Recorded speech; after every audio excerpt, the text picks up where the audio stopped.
क्या हमने खो दिया? पाया तो शायद कम ही, लेकिन बहुत कुछ खो दिया। शायद लगभग हम अपना स्वत्व सब खो चुके हैं, तब जाकर हमारी नींद खुली। और शायद हम अभी भी अर्ध निद्रा में हैं। हम अभी नहीं जागेंगे तो अपनी पहचान पूरी तरह खो देंगे। देखिए और मंथन कीजिए, संभल जाइए और बढ़ाइए अपनी संस्कृति संरक्षण की ओर एक कदम।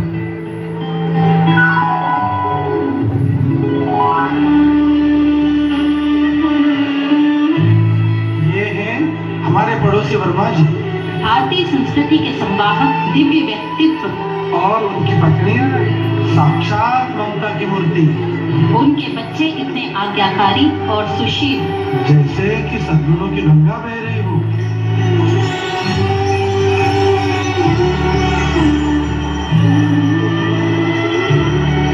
प्रणाम माताजी, प्रणाम पिताजी।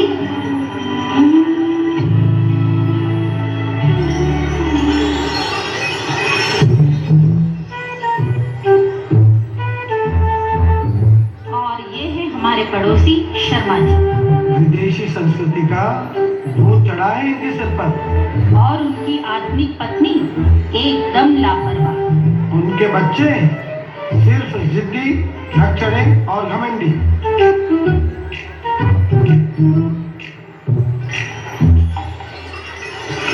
मम्मा मुझे भूख लगी है। मम्मा मुझे भी भूख लगी है, मुझे कुछ खाना है। मम्मा मुझे पिज्जा खाना है। मम्मा मुझे पास्ता खाना है। मैंने बोला ना इस घर में सिर्फ पिज्जा ही आएगा। मैंने बोला सिर्फ पास्ता ही आएगा। मॉम मुझे पिज्जा चाहिए। डैड मुझे सिर्फ पास्ता ही खाना है। जाओ प्लीज, इनफ, तुम ही समझाओ इन्हें।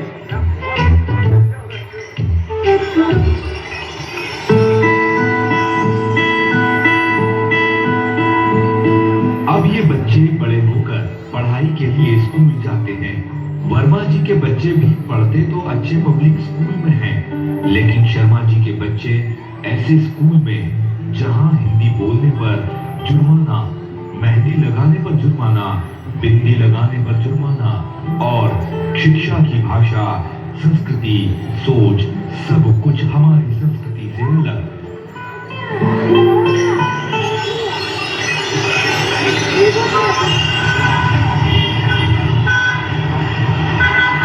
ये देखो पब्लिक स्कूल के बच्चों को कैसी बिंदी लगा रखी है।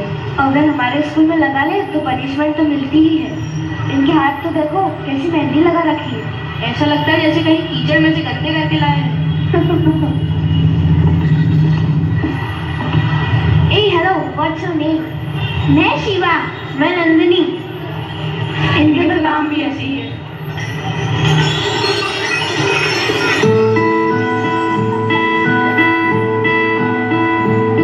अब ये दोनों परिवार के बच्चे कॉलेज की पढ़ाई के लिए तैयारी कर रहे हैं।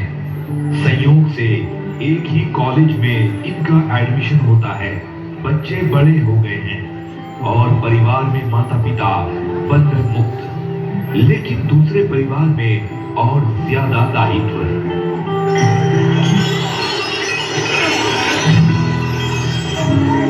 बच्चों, आप लोगों ने अपना टिफिन लिया? नहीं माँ, हम बाहर से खा लेंगे। रुको, मैं अभी ला कर देती हूँ। बच्चों, पढ़ाई कैसी चल रही है? अच्छी पिताजी। ये आपका टिफिन और ये आपका टिफिन। और हाँ, बाहर का खाना बिल्कुल मत खाना। बाहर का खाना सेहत के लिए हानिकारक होता है। और चलो, हम तुम्हें कॉलेज छोड़ने चलते हैं।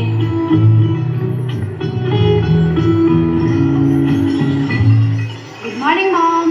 Good morning dad. Hi dad, क्या आप हमें कॉलेज छोड़ देंगे? हाँ सॉरी बच्चों, मुझे मीटिंग के लिए लेट हो रहा है। मॉम आप छोड़ दीजिए। सॉरी बेटा, मुझे किटी पार्टी के लिए लेट हो रहा है। और मेरा बस कहाँ है? ओके मॉम, मैं अकेले चली जाती हूँ। और हाँ, मुझे आते टाइम लेट हो जाएगा, सो डोंट पैनिक। और मुझे क्रेडिट कार्ड और कार की चाबी दे दीजिए। ओके, वो बैग के पास रखी है, जाओ ले लो। Thank you mom. Oh no no no, मेरा हेयर स्टाइल खराब हो जाएगा।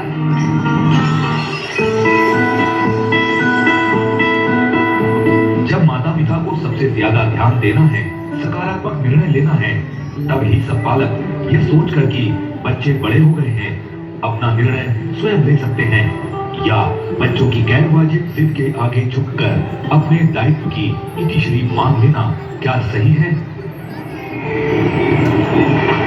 वर्मा जी, आपको दीपावली की शुभकामनाएं।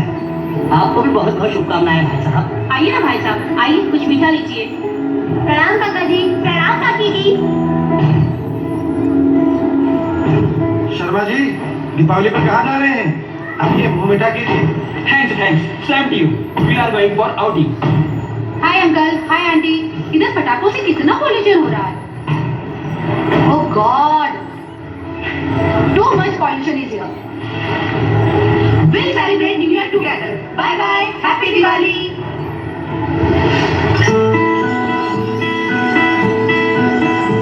वैसे तो शर्मा परिवार मिलने जुलने में कोई रुचि नहीं रखते, लेकिन आमना सामना होने पर भी शर्मा जी बिजी हैं कहकर टाल जाते हैं। अरे शर्मा जी, कभी आइए ना घर पर, बैठकर चाय पियेंगे। और थैंक्स वर्मा जी, बट आप देखते हैं मैं कितना बिजी रहता हूँ। सुबह से शाम तक काम और रात को क्लब में ऑफिसर्स के साथ मीटिंग। अरे भाभी जी और बच्चों को तो भेजिए। ओह नो डियर, वो लोग तो मुझसे भी ज्यादा बिजी हैं।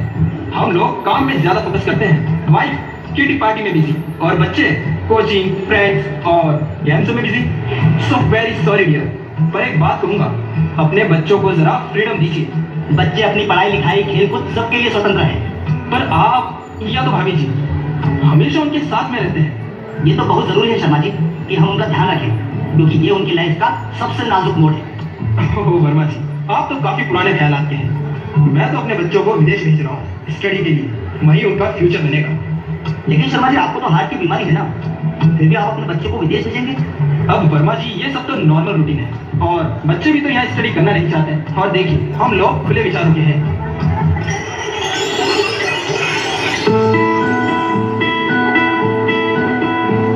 शर्मा जी के बच्चे पहले बेंगलोर और फिर यूके पढ़ाई के लिए जाकर वहीं सेटल हो जाते हैं। वर्मा जी के बच्चे दिल्ली में ही सेटल होकर संतुष्ट हैं।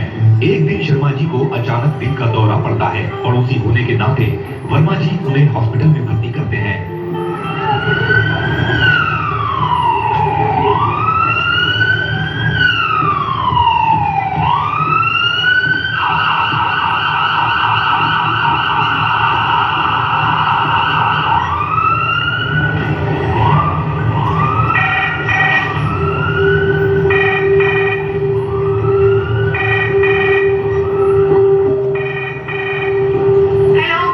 बेटा, तुम्हारे पापा को हार्ट अटैक आया है। मैं यहाँ बहुत अकेली हूँ, प्लीज तुम जल्दी आ जाओ। नो नो मॉम, मेरा आना इम्पॉसिबल है। मैं यहाँ अपने कॉलेज के साथ रहती हूँ, बहुत प्रॉब्लम है। मैंने नकुल को भी फोन लगाया था, पर वो भी फोन नहीं उठा रहा है।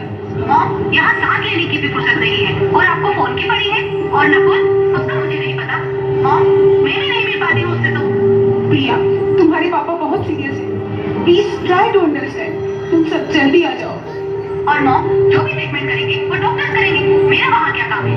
और आपकी तो इतनी सारी फ्रेंड्स हैं, किसी को भी फोन करके बुला लीजिए।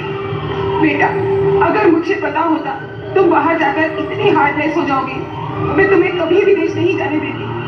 ओह मॉम, आप इतनी सी भी सिचुएशन मैनेज नहीं कर सकती। और नकुल भी अपनी पसंद की लड़की के साथ रह रहा है, खुश है। अब हम इंडिया शायद कभी ना आए। सो बाय बाय, आप मुझे फोन करके तंग मत करना, because we don't have time.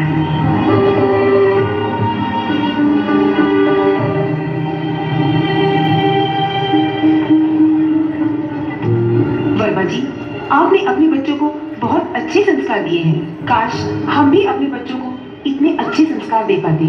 आज हम अपने बच्चों के होने के बावजूद भी अकेले रह गए। काश वर्मा जी, हमने भी अपने बच्चों को आपकी तरह संस्कार दिए होते, तो हमें ये दिन नहीं देखने पड़ते।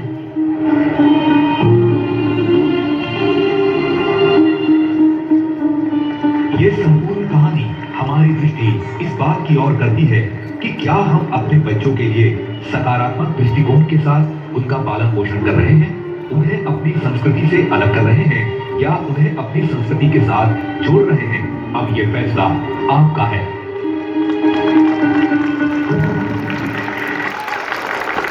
वाह।